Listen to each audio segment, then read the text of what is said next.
히브리서 9장 15절부터 28절까지 낭독하겠습니다.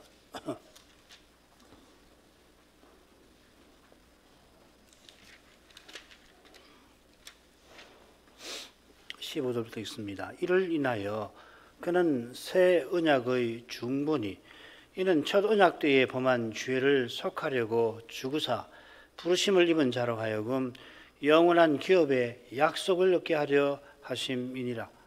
유언은 유언한 자가 죽어야 되나니 유언은 그 사람이 죽은 후에야 견고한즉 유언한 자가 살았을 때에는 언제든지 효력이 없느니라.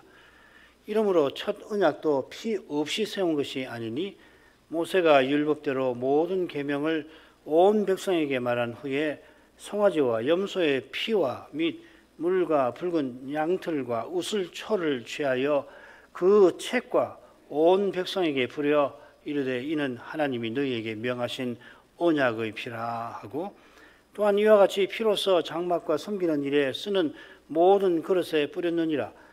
율법을 좇아 그 모든 물건이 피로써 정결케 되나니 피 흘림이 없은즉 사함이 없느니라. 그러므로 하늘에 있는 것들의 모형은 이런 것들로서 정결케 할 필요가 있었으나 하늘에 있는 그것들은 이런 것들보다 더 좋은 제물로 할지니라. 그리스도께서는 참 것의 그림자인 손으로 만든 성소에 들어가지 아니하시고 오직 참 하늘에 들어가사 이제 우리를 위하여 하나님 앞에 나타나시고 대지상이 해마다 다른 것에 피로써 성소에 들어가는 것 같이 자주 자기를 드리려고 아니하실지니 그리하면 그가 창조할 때부터 자주 고난을 받았어야 할 것이로되 이제 자기를 단번에 제사로 드려 죄를 없게 하시려고 세상 끝에 나타나셨느니라. 한 번 죽는 것은 사람에게 정하신 것이요 그 후에는 심판이 있으리니 이와 같이 그리스도도 많은 사람이 죄를 담당하시려고 단번에 들이신 바 되셨고 구원에 이르게 하기 위하여 죄와 상관없이 자기를 바라는 자들에게 두 번째 나타나시리라.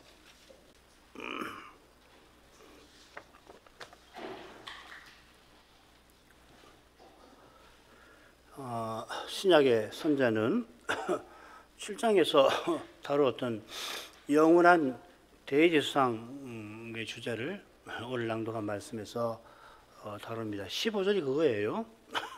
그는 새 언약의 중본이 주제를 처음부터 탁 제시를 했죠.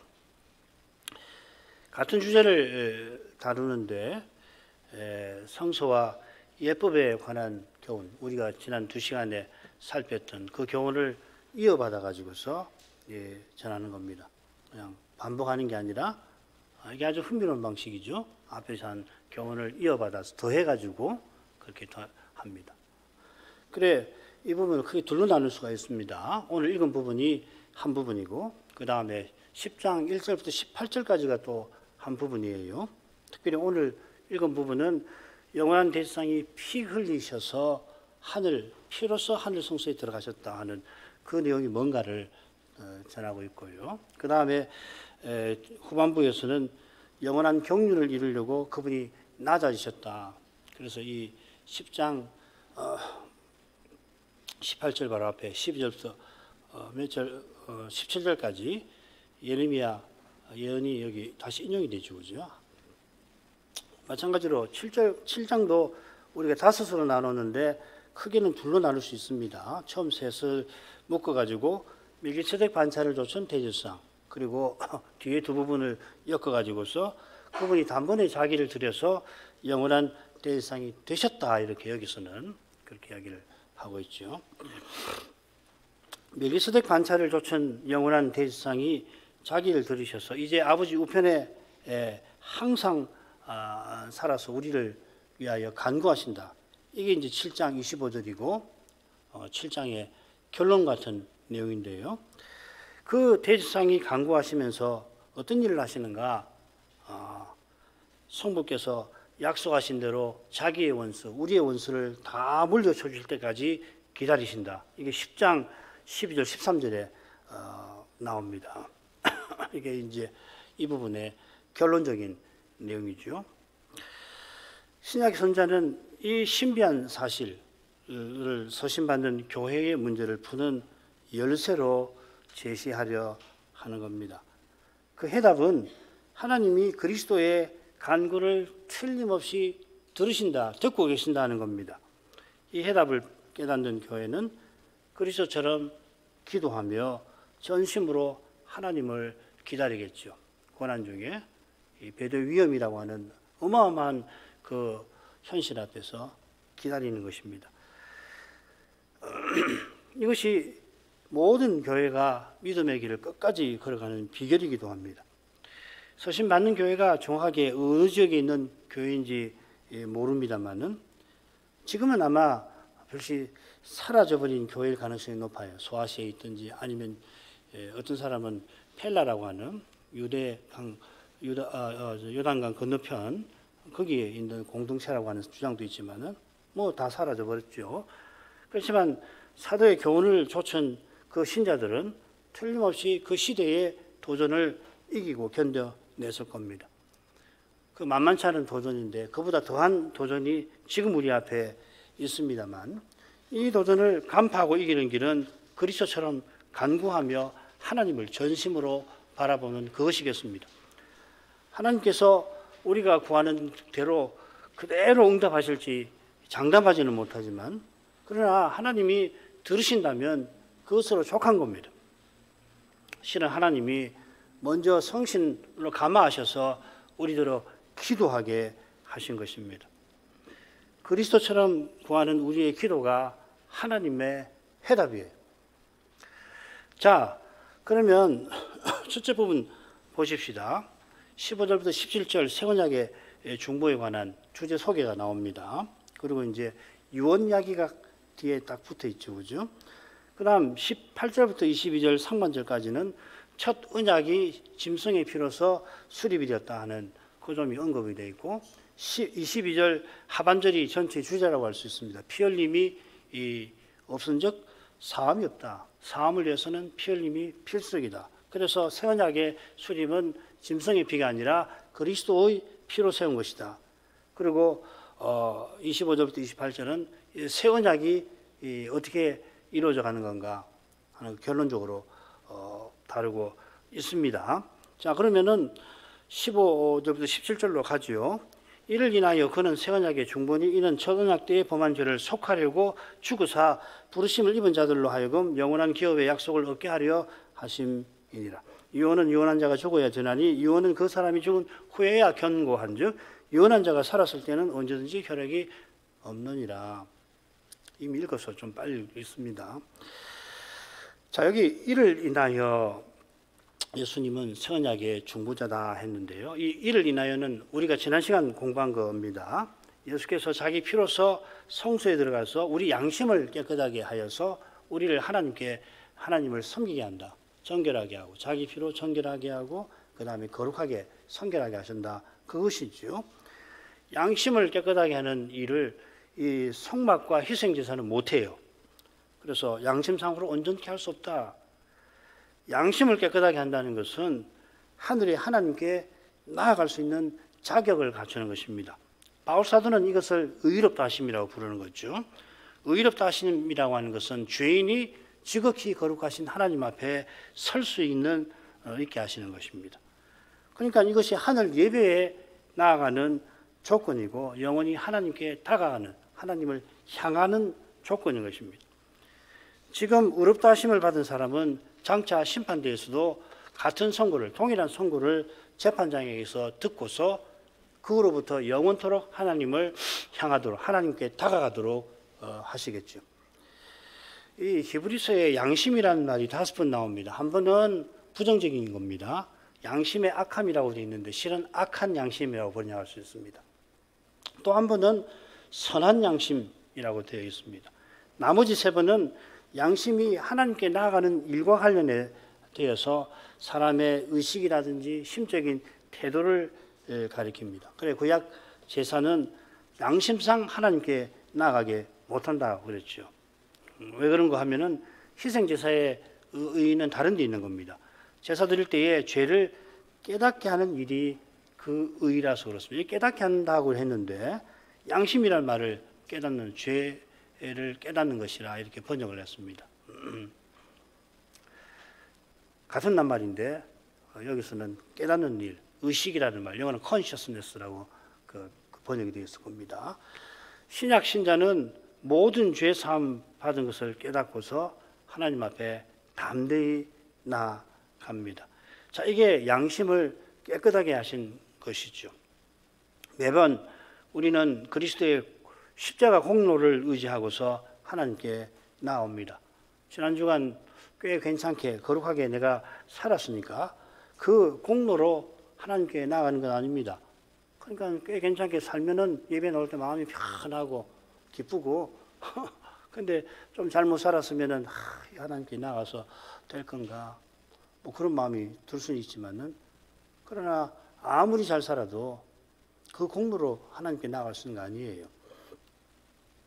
만일에 그런 마음과 태도로 나는 하나님께 나아갈 자격이 있지 그러고서 그런 마음으로 와서 예배에 와서 뭐 합니까? 다른 사람 본단 말이죠. 예배를 드리는데 왜 태도가 저 모양이야? 그 남 볼 틈이 어디 있습니까? 하나님 앞에 나왔는데 그러면 주님께서 싫어하십니다. 얼마나 싫어하시냐면 정말 싫어하십니다. 그게 제일 죄의 고약한 점 아닙니까? 그건 싫어하시죠. 그래 그런 교만을 보시면 고개를 훅 돌려 버리시듯이 그를 멀리 하시는 거예요. 그처럼 주님 앞에 나올 때 죄가 생각이 나면은 나는 당연히 나죠. 그러면 그리스도의 공로를 의지해서 회개해야 주님께서 그 환한 얼굴빛을 비춰주시는 겁니다. 죄가 있어도 있는지 없는지 무시하는 이는 주의 앞에 나아가려고 할 때 주께서 그를 무시하실 것입니다. 지금 이곳에서는 상한 심령을 하나님이 받아주시는 거예요. 상한 심령이 그리스도의 은혜와 아버지의 사랑을 깨닫고서 감사에 이르게 되지요. 감사에 이른 심령은 죄와 죽음의 현실에 곧 직면해서 장래의 영광을 바라며 탄식하는 것입니다. 참 묘하죠. 이건 뭐 신자 아니면 참 이해가 안 될 거예요. 감사하고 그런데 슬퍼하고 애통하고 탄식하면서 또 이 소망 가운데 즐거워하고 예수께서 신자들로 하나님을 가까이 하고 섬기게 하시니 과연 그분은 새 언약의 중보이신데 이어서 새 언약의 중보자 되신 목적을 이렇게 밝힙니다. 부르심 입은 자로 하여금 영원한 기업의 약속을 얻게 하려 하심이라 하였습니다. 자, 이게 3장 1절하고 비슷하죠. 함께 하늘에 부르심을 입은 거룩한 형제들아. 하늘의 부르심은 하늘의 하나님이 하늘로 하나님께로 부르시는 겁니다. 이 부르심은 이 하늘 예배에 이르게 하시는 일을 통해서 저 하늘을 향하게 하시는 것이죠. 그리스도께서 말씀 선포와 찬송, 회중의 찬송을 통하여 아버지를 가까이 하게 하시면서 우리 구원의 주로서 저 영광으로 들어가게 하시는 겁니다. 2장 12절과 10절을 묶어서 말씀을 드렸습니다. 이게 핵심이에요. 우리가 우리를 부르신 하나님을 부르면서 약속하신 영원한 기업을 향하여 나아가는 겁니다. 자, 이것이 11장 1절 이하에서 중요하게 다뤄지겠죠. 예수께서 새 언약의 중보자 되신 것은 영원한 기업의 약속을 얻게 하시는 데 있다 했습니다. 결국 기업 얻게 하는 거 하늘 성소에 들어가게 하시는 건데 지금은 우리가 그 약속을 받아가지고 있습니다. 약속을 선자가 말하는 것은 그 약속을 직접 받기까지 우리가 기다려야 한다는 그 현실을 암시하는 거죠. 서신 받는 교회가 지금 그 약속을 믿기 힘든 현실에 처했습니다. 필시 배도의 문제로 이 교회가 바른 예배를 드리기가 힘들었던 것 같아요. 이번에 특별히 생각하게 됐는데 이 예배 이야기를 왜 이렇게 많이 하나 학자들 사이에 의견이 많이 있는데 그보다 여러 가지가 있지만 저는 어떻게 생각되냐면 배도의 위험이 있으니까 예배 드리는 게 굉장히 어렵거든요. 이것이 오늘날 시대에 우리 시대하고 비슷합니다. 하늘 예배를 드리지 못하면, 그러면 하늘을 보지 못하면 땅의 현실에 신자도 매이고 많은 법이죠. 그러면 매이는데, 마음을 온통 거기에 쏟는데 안 보여요. 땅의 현실을 볼 수 있는 빛은 저기서 오는 건데, 저 위에서 오는 빛을 못 보니 아무리 봐야 보이나요? 가운데 캄캄한 가운데 매이는 거 아니에요. 새 언약의 중보자를 말하고 약속을 말한 것은 우리의 중보자께서 그 약속을 위하여서, 그 약속의 성취를 위해서 기도하시고, 우리 바라는 것과 비할 수 없이 간절하게 그분은 약속의 실현을 기다리고 계신다 하는 점을 강조하는 것입니다. 이 목적을 위해서 첫 언약 때에 범한 죄를 속하려고 죽으셨다 하였습니다. 우선 이 죽으사라고 번역을 했는데, 이게 9장 1절에 그 장래라고 새긴 그 낱말이 여기 들이 있습니다. 이 장래라는 말이 왔다라고 하는 말, 도달했다라는 말이라고 말씀드렸죠, 그죠? 그게 사실 어떻게 되냐면 한 죽음이 일어났다, 발생했다 이렇게 되겠습니다. 좋은 일이 이미 왔는데 한 죽음이 발생한 것과 붙어 있습니다. 우리는 뭐 잘 압니다. 그리스도의 십자가를 가리키는 거죠. 이 십자가 지신 그리스도 안에서 우리가 하나님 나라에 이미 속했고 하늘 예배에 이르렀습니다. 에베소서 2장 6절에서는 하늘에 함께 앉혔다. 그리스도 안에서 그리스도와 함께 하늘에 안침받았다. 누구랑 하늘에 안침받았냐면 그리스도와 함께. 그런데 그것으로도 부족해서 바울 사도는 그리스도 안에서 그리스도와 함께 우리가 하늘에 안침받았다, 그렇게 이야기해요. 히브리서 12장 2절에서는 우리가 이룬 것은 시온산과 하늘의 예루살렘이라고. 우리가 이런 곳은, 도달한 곳은 도달할 곳이 아니라 이미 믿음으로 우리가 이 예배에 참여한다는 걸 강조하고 있죠. 새 언약이 세워졌는데 그리스도의 한 죽음 덕분에, 그 죽음이 발생해서 그런 겁니다. 이 죽음은 첫 언약 때 범한 죄를 속하는 죽음이라 했어요. 이 오해하면 안 됩니다. 이게 지금 언약의 관점에서, 제사장 성소 예법의 관점에서 그리스도의 속죄를 지금 히브리서가 전하죠, 그죠? 희한하게 바울 서신 로마서에 비슷한 말씀이 있어요. 25절인 3장 25절인데, 이 예수를 하나님이 그의 피로 인하여 믿음으로 말미암는 화목제물, 이 속죄소라고 그랬죠, 세우셨으니 이는 하나님께서 길이 참으시는 중에 전에 지은 죄를 간과하심으로, 처벌하지 아니하심으로 자기의 의로심을 나타내려 하심이니. 전에 지은 죄가 바로 이 첫 언약 때 범한 죄를 가리킵니다. 하나님이 이 영원한 구원을 위해서 이 죄를 간과하셨다. 이 말은 오래오래 참고 그 죄를 벌하지 아니하셨다 하는 거죠. 하나님이 얼마나 오래 참으셨는지를 알려면은 욥기 1, 2장을 생각하시면 돼요. 욥기 1, 2장에서 이 사탄이 하나님께 항의하는 그 장면을 한번 보십시오. 가장 경건한 욥을 들어서 이 교만한 사탄이 하나님께 항의하는데, 그런 일을, 그보다 더한 일을 하나님이 얼마나 오래 참으셨겠습니까? 그거 한번 생각하면서 오래 참으셨다. 얼마나 오래 참으셨나.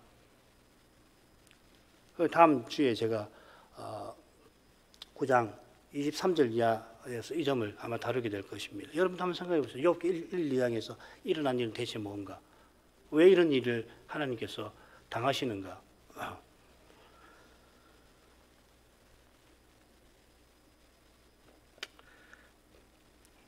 그리스도 안에서 어렵다 하려고 그리 하신 겁니다. 이를 위해서 그리스도께서 십자가를 지셨는데, 그리스도께서 피 흘리신 것은 대제사장이신 주님이 속죄소인 자신에게 온전한 제물이신 자기의 피를 뿌리신 거죠. 바울은 지금 대속죄일의 규례를 빌려와서 그리스도의 십자가를 이렇게 교훈하는 겁니다. 대속죄일의 속죄제는 그리스도와 그분의 십자가를 가리키는 그림자고 예표입니다. 수송아지와 순염소로 드리는 이 제사로는 전에 지은 죄를 사함받지 못합니다. 이 피로서 하는 역할은 뭐냐면 백성의 죄로 더러워진 성막을 정하게 하는, 이 지상 성막을 정하게 하는 예법이죠. 그래서 자기 대신 피 흘리는 짐승을 보고서 언약 백성은 자기 죄를 생각하고 그 죄를 생각할 때에 나아가서 오실 메시아를 바라보도록 한 것입니다. 바로 여기에 옛 언약의 성막과 예법에 참된 의미가 있습니다. 그래 이런 의미를 분명히 깨닫는 이들이 있죠. 히브리서 11장에 나오는 믿음의 용사들이 그분들일 겁니다. 이스라엘은 시내산 언약을 맺은 직후에 배도했습니다. 역시 우상 섬기는 베드로 주전 586년 7년에 완전히 망하고 말았습니다. 그런 그들을 다시 포로에서 돌아오게 하였지만은 결국 유대인들은 우상 섬기는 배도보다 더한 배도를 저질렀죠. 종교 지도자들이 바리새인들이 주축이 되어서 자기 영광을 추구하다가 메시아를 죽인 것입니다. 첫 언약 때 범한 죄는 결국 첫 언약을 허무는 죄인 거죠. 여기 이 죄라는 말은 흔히 쓰는 죄가 아니라 배도를 가리키는 죄입니다. 실로 놀랍게도 이스라엘이 메시아를 죽이는 그 일을 통해서 하나님은 첫 언약을 허무는 죄를 속하셨습니다. 이 말을 오해하면 안 됩니다. 예수님을 팔았던 가룟 유다, 예수님을 미워해서 죽이려고 했던 그 바리새인들도 용서해 주셨다는 뜻 아니지요. 이스라엘이 배도하여 망하던 그때에도 여호와를 참으로 믿는 자들이 있어서 예레미야 같은 이들, 다니엘과 세 친구 같은 이들이 있어서 하나님이 메시아를 보내시는 일에 그들을 쓰신 것처럼 바리새인과 사두개인이 백성을 부추겨서 메시아를 죽여서 언약을 철저히 허물어 버리려 했던 그 일을 통해서 하나님은 오히려 옛 언약을 친히 이루시고 새 언약을 친히 세우신 것입니다. 새 언약을 세우셨다는 것은 그리스도의 부활 후에 예수 믿는 이들, 특별히 이방인도 하나님을 가까이 하게 하신다는 뜻입니다. 에베소서 2장 11절 이하의 교훈이죠. 주님께서 우리 이방인의 죄책도 십자가에서 담당해 주신 거죠. 그죠? 여기 이 속한다 하는 말은 흔히는 구속이라고 새기는 말입니다. 장차 우리가 그리스도와 같아지는 것을 몸의 구속이라고 바울이 교훈하였죠. 이 구속은 값을 치러서 종살이에서 벗어나서 아들로 살게 하시는 것을 말합니다. 그게 히브리서 2장 10절 이야기죠. 그죠? 하나님이 많은 아들을 이끌어 영광에 들어가게 하신다 하는 그것이죠. 그걸 우리 구원의 주께서 지금 이루고 계시는데 대제사장으로서 이루고 계십니다. 대제사장으로서 기도하심으로. 15절에서 한 죽음으로 하나님께서 새 언약을 세우신다 전했는데 16, 17절에서는 유언의 효력으로서 이 죽음의 문제를 다루고 있습니다. 똑같은 낱말인데 디아세케라는 말인데 15절에서는 언약이라 번역하고 16, 17절에서는 유언이라고 되어 있어서 번역된 말로 읽으면 조금 갑자기 왜 나오지? 그렇게 느껴질 수 있습니다. 그런데 같은 낱말입니다. 디아세케라는 말입니다. 이 부분은 가루처럼 생각을 할 필요가 있습니다. 이 세상에서 유언을 하게 되면 유언한 사람이 죽어야지 유언이 효력이 있게 되죠. 그래서 유언 자체가 뭐냐면 내가 죽거들랑 이렇게 일을 처리해 주시오, 처리하라 이렇게 유언하는 거 아닙니까? 세상의 약속도 죽음의 조건이 충족되어서 비로소 지켜진다면 하나님의 약속은 더 그렇다는 거죠. 자, 이 하나님의 약속이 맨 처음 맺어질 때 하나님이 이 약속을 맨 처음 말씀하실 때로 한번 돌아가 보십시다. 거기 뭐라고 말씀하시냐면은 뱀이 여인의 후손의 발꿈치를 상하게 한다 하셨습니다. 이 중보자의 죽음이 암시되어 있죠. 이것은 여호와께서 이런 말씀을 하신 직후에 친히 짐승을 죽여서 그 가죽으로 우리 시조를 입혀주신 그들의 부끄러움을 덮어주신 데서 확인이 됩니다. 중보자의 죽음을 통해서 구원하시겠다는 것을 보여주신 거죠. 그래서 아벨이 제사를 드린 것이겠죠. 그죠? 하나님 하신 것을 보고서 하나님께 나가려면 제사를 드려야 되는구나.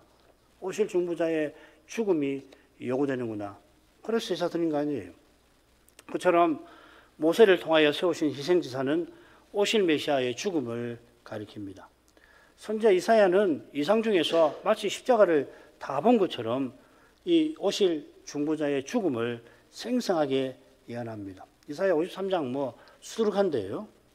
그가 찔림은 우리의 허물을 인하며 우리는 다 양 같아서 그릇 행하여 각기 제기로 갔거늘 여호와께서는 우리 무리의 죄악을 그에게 담당시켰다.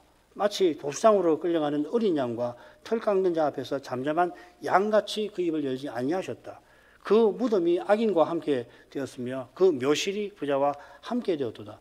그 영혼을 속군 제물로 드리게 이르시면 자기 영혼을 그가 버려 사망에 이르게 하며 하나님이 죄인인 우리를 구원하기라 약속하실 때에 친히 우리의 죄책을 담당하려 하셨던 겁니다. 세상의 유언이 죽음을 통하여 효력 있게 된다면 하나님의 언약은 반드시 중보자의 죽음을 통하여 세워져야 한다. 그걸 강조하려고 16, 17절을 언급한 것입니다. 자, 그 다음으로 가죠. 비슷한 방식으로 새언약의 중보자의 피로 세워지는 사실을 설명하려고 하는데 먼저 구약의 예를 들고 있습니다. 18절부터 22절 상반절까지 읽겠습니다. 이러므로 첫 언약도 피 없이 세운 것이 아니니 모세가 율법대로 모든 계명을 온 백성에게 말한 후에 송아지와 염소의 피와 및 물과 붉은 양털과 우슬초를 취하여 그 책과 모든 백성에게 뿌려 이르되 이는 하나님이 너희에게 명하신 언약의 피라 하고 또한 이와 같이 피로서 장막과 섬기는 일에 쓰는 모든 그릇에 뿌렸느니라. 율법을 쫓아 거의 모든 물건이 피로서 정결케 되나니. 18절 그리고 21절 하반절에 원칙이 천명이 되었습니다. 언약을 피로 세운다는 원칙입니다. 가운데에서는 예를 드는데 시내산 언약 때에 어떻게 피로 언약을 세웠나 그 예를 들고 있는 겁니다. 18절에 이름으로라고 하는 말은 금방 살핀 내용이죠. 그죠? 새 언약을 피로 세운 거, 세상의 유언도 유언자의 죽음으로 효력이 되는 것을 가리킵니다. 세상의 유언보다 첫 언약이 중요할 뿐만 아니라 첫 언약도 새 언약처럼 중보자의 죽음을 통하여 구원하신다는 하나님의 약속에 써 있으니 당연히 첫 언약도 피로서 세워진 겁니다. 이어 선자는 시내산 언약이 피로 체결된 것을 예로 제시하고 있습니다. 먼저 모세가 율법대로 모든 계명을 온 백성에게 말한 후에 언약 체결식이 진행이 됩니다. 이건 출애굽기 24장을 보시면 됩니다. 바로 앞에 24장 앞에 20장 끝으리부터 해가지고 23장까지 뭐가 나오냐면 언약서가 율법을 담은 언약서가 길게 나와 있는데 이게 율법대로 모든 계명이 가리키는 내용입니다. 언약에 따른 계명이 언약서에 상세히 나옵니다. 언약서 앞에는 하나님께서 10마디 말씀을 이스라엘에게 친히 반포하시죠. 그 여호와의 음성을 듣고 언약 백성은 죽음의 두려움에 떨면서 모세에게 당신이 우리에게 말씀하옵소서 우리가 듣겠습니다.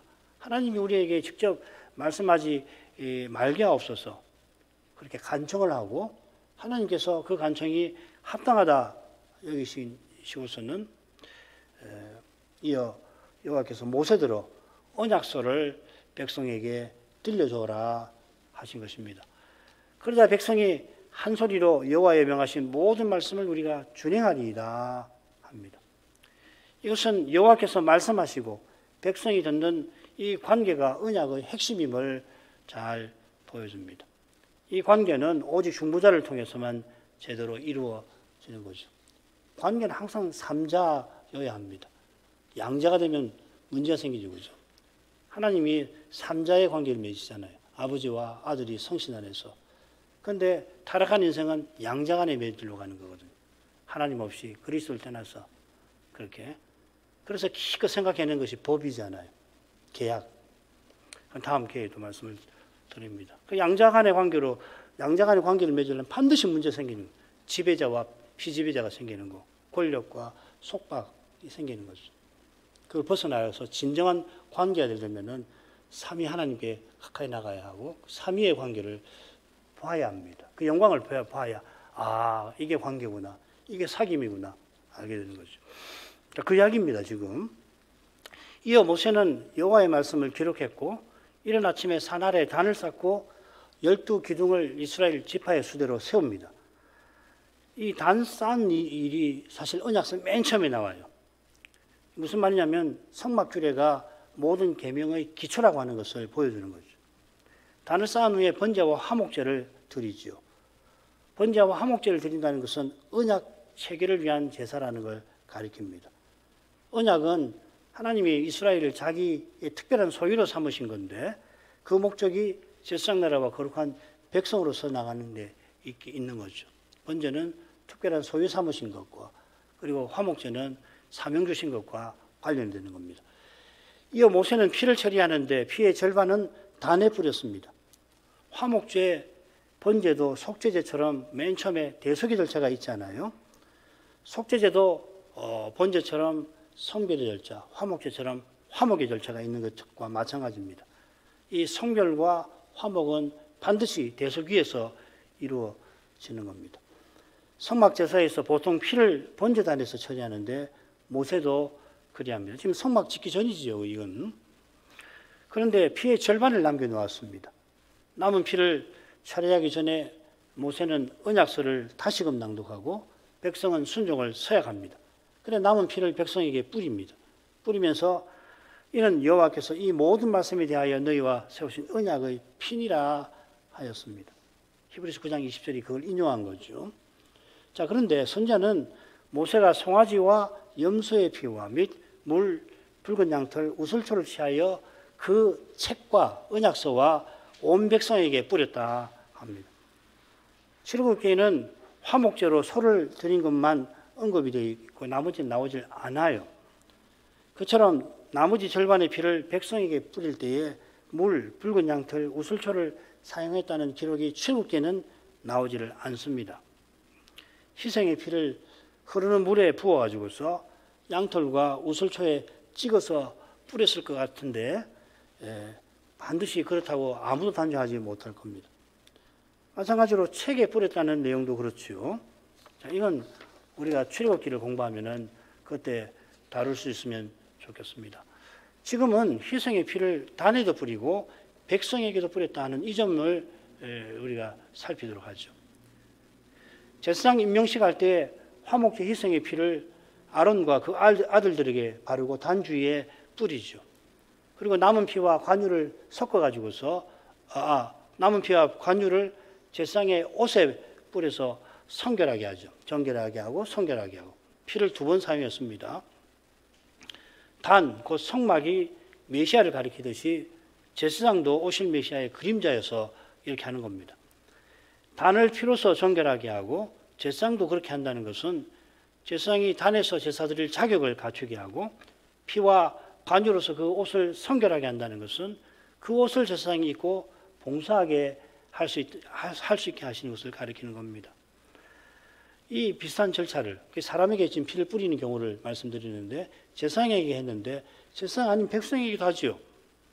가장 심각한 문둥병 부정에서 회복된 사람에게 그렇게 하잖아요. 2 절차를 받습니다. 첫 번째 절차에서는 당일인데 병난 당일에 산 새 2마리 중에서 1마리를 죽여가지고서 그 피를 이 흐르는 물에 담아서 그 피를 이 백향목, 홍색실, 우슬초에 찍어가지고서 7번 병에서 나온 문둥병자에게 뿌리죠. 2번째 절차는 제8일인데 4가지 제사를 드립니다. 속건제 드릴 때에 희생의 피를 문둥병자의 오른 깃뿌리, 오른손 엄지가락, 오른발 엄지가락에 바르지요. 제사장처럼. 제사장은 화목제고 그 다음에 문둥병자는 속건제의 피로 바릅니다. 가장 심각한 부정의 상태에서 벗어난 그 사람이 대제사장의 심정과 태도로 살게 하신 겁니다. 그도 대제사장처럼 오실 메시아를 간절히 바라보도록 하신 거죠. 이 규례는 이스라엘이 제사장 나라로 세움받은 그 뜻을 이루는 겁니다. 옛 언약에서는 아론 가문만 제사장 직분을 맡지만은 이 목적 역시도 이스라엘이 열방 중에서 제사장 나라로 서 나가게 하시는 데 있습니다. 모세가 언약을 체결할 때 나머지 절반의 피를 백성에게 뿌린 것도 이 언약의 사명을 제사장 나라로서 서 나가도록 하려 한 것입니다.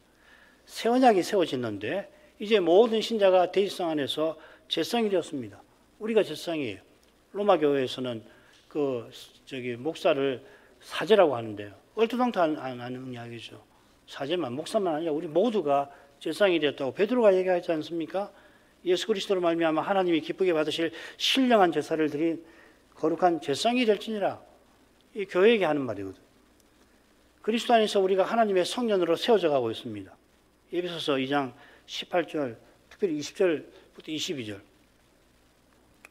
같은 진리를 히브리서 선자가 지금 전하는데 제사장 성소 예법의 관점에서 전하고 있는 겁니다. 21절은 이와 같이 한 대로 시내산 언약의 체결식에 관한 내용이 아니라 이 언약을 실현할 성막 규례에 관한 내용입니다. 피로서 장막과 섬기는 일에 쓰는 모든 그릇에 뿌렸다. 사실 이게 구약에는 나오지 않습니다.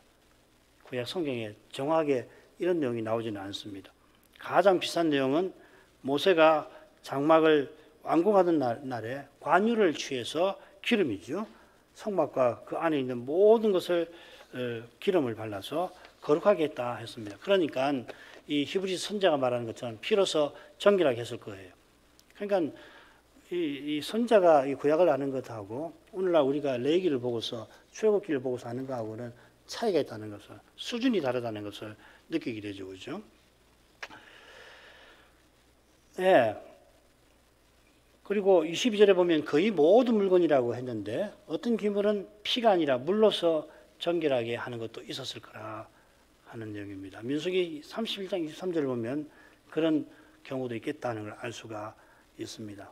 요컨대 이 신약의 선자가 성막 규례에 대해서 아는 그 범위가 우리가 아는 것하고 다른 것 같아요. 훨씬 넓은 것 같습니다. 그러니까 우선 구약이 없는데 왜 이렇지? 라고 할 게 아니라 이 선자의 가르침을 잘 받아서 구약의 성막 규례에 그 교훈을 받는 것이 옳겠죠. 이 선자도 성신의 영감을 받아서 구약을 해석하시는 분이니까.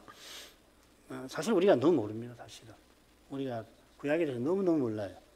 특별히 한국 교회는 구약을 잘 몰라요.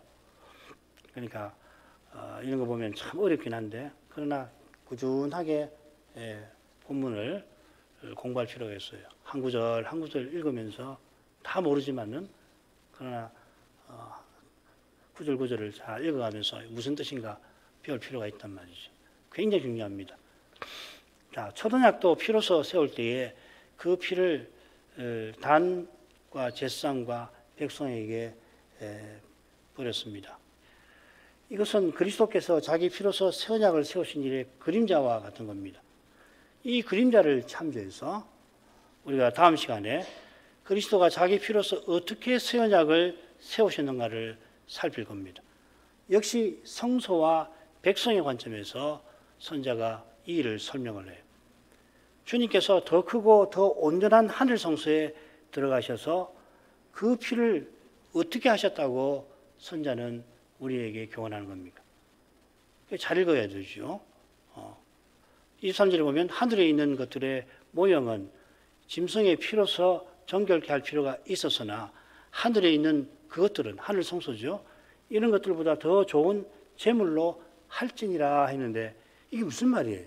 그리스도가 부활 후에 대신 무슨 일을 하셨다는 이야기입니까? 이게 우리와 무슨 상관이 있는 겁니까? 이게 다음 시간에 살필 겁니다. 이걸 생각하기 위해서 이 욥기 1, 2장을 꼭 읽어보시길 바랍니다. 욥기 1, 2장에서 대체 무슨 일이 일어난다? 그런 일이 뭘 의미하는가? 하나님께서 얼마나 오래오래 참으셔서 새 언약을 이루시는데 어떤 방식으로 이루시는가? 자, 기도하겠습니다. 거룩하신 아버지 하나님의 아들을 새 언약의 중보자로 세우셔서 이제 예수 믿는 자마다 영원히 하나님을 참으로 가까이 하게 하십니다. 새 언약을 세우시기 위하여서 하나님의 아들께서 옛 언약 때 범한 죄를 십자가에서 속하셨습니다. 옛 언약의 율법이 신령하고 의롭고 거룩하고 선하지만은 옛 언약 백성 안에 있는 육신으로 말미암아 죄를 의시하지 못할 뿐만 아니라 오히려 메시아 오신 그때에는 율법을 그렇게 철저하게 지키게 다하던 바리새인이 그 메시아를 미워하고 그를 십자가에 내어주기까지 하였습니다. 그 십자가에서 실은 하나님이 자기 아들을 아끼지 않고 내어주셔서 이제 이방인까지도 하나의 새로운 사람을 이루어서 영원히 하나님께 나아갈 길을 여셨습니다. 이런 위대한 일을 하나님이 이미 행하셨고 그 일을 사도와 선자를 통하여 교훈하시지만은 이 위대함을 저희가 다 헤아리지 못합니다. 무엇보다 십자가에서 드러내신 하나님의 거룩한 사랑을 저희가 예배에서 그리고 이어지는 날들에서 맛보고 나가야 할 것입니다. 성심께서 이 일을 위해서 우리 안에서 말할 수 없는 탄식으로 간구하시는 것을 기억합니다. 이 성신님을 전심으로 의지하게 하옵소서. 예수님 이름으로 기도합니다. 아멘.